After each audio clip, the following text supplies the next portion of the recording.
আল্লাহর রাসূল হযরত মুহাম্মদ সাল্লাল্লাহু আলাইহি ওয়াসাল্লামের একজন প্রিয় সাহাবী যার নাম হযরত আবু দুজানা রাদিয়াল্লাহু আনহু। প্রতিদিন মসজিদে ফজরের নামাজের পর নবী করিম সাল্লাল্লাহু আলাইহি ওয়াসাল্লাম সাহাবীদেরকে নিয়ে মজলিসে বসতেন।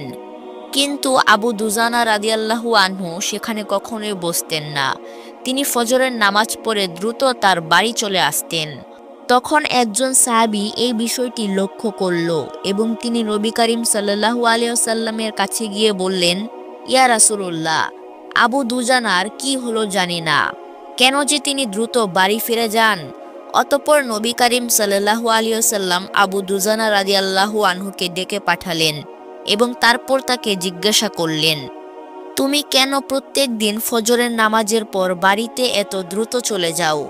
তখন আবু দুজানা রাদিয়াল্লাহু আনহু বললেন, হে আল্লাহর নবী, আমার বাড়ির পাশে আমার প্রতিবেশীর একটি গাছ রয়েছে, যে গাছে অনেক সুস্বাদু ফল ধরেছে। ওই গাছের কিছু ডাল আমার বাড়িতে ঝুঁকে পড়েছে, ফলে রাতে সে ডাল থেকে আমার বাড়িতে ফল পড়ে।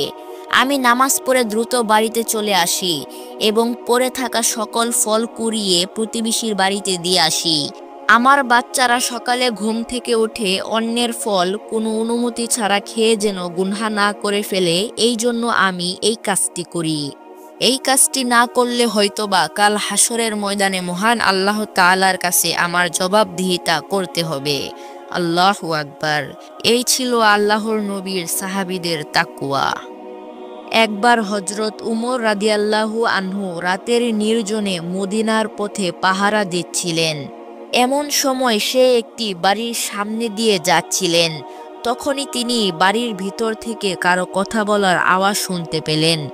যখন তিনি সে বাড়িটির নিকটে গেলেন, তখন তিনি বাড়ির বাইরে থেকে শুনতে পারলেন যে এক বৃদ্ধা তার মেয়েকে বলছে, বকরির দুধ দহন করছো? তখন মেয়ে বলল, জি আম্মাজান। তারপর সেই বৃদ্ধা তার মেয়েকে জিজ্ঞাসা করল, কতটুকু দুধ হয়েছে? মেয়ে বলল, সামান্য পরিমাণ।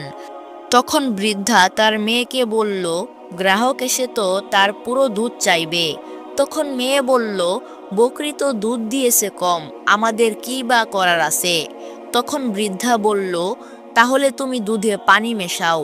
এ কথা শুনে মেয়ে বলল, আমি পানি মেশাতে পারবো না। তখন তার মা বলল, এখানে কি উমর রাদিয়াল্লাহু আনহু আছেন যে দেখে ফেলবেন?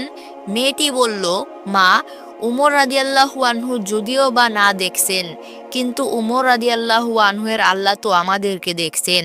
খলিফা উমর রাদিয়াল্লাহু আনহু তখন এ কথা শুনে খুব খুশি হলেন এবং তিনি বাড়ি ফিরে গেলেন। সকালবেলা তিনি সেই মা ও মেয়ে উভয়কে তার দরবারে ডেকে পাঠালেন এবং উমর রাদিয়াল্লাহু আনহুর সেই মেয়েকে এতটাই ভালো লাগলো যে তিনি সেই মেয়েকে তার পুত্রবধূ বানিয়ে নিলেন। প্রিয় দর্শক, আজকের এই ঘটনাটি কেমন লাগলো অবশ্যই কমেন্টে জানাবেন। সকলে ভালো থাকবেন। আল্লাহ হাফেজ।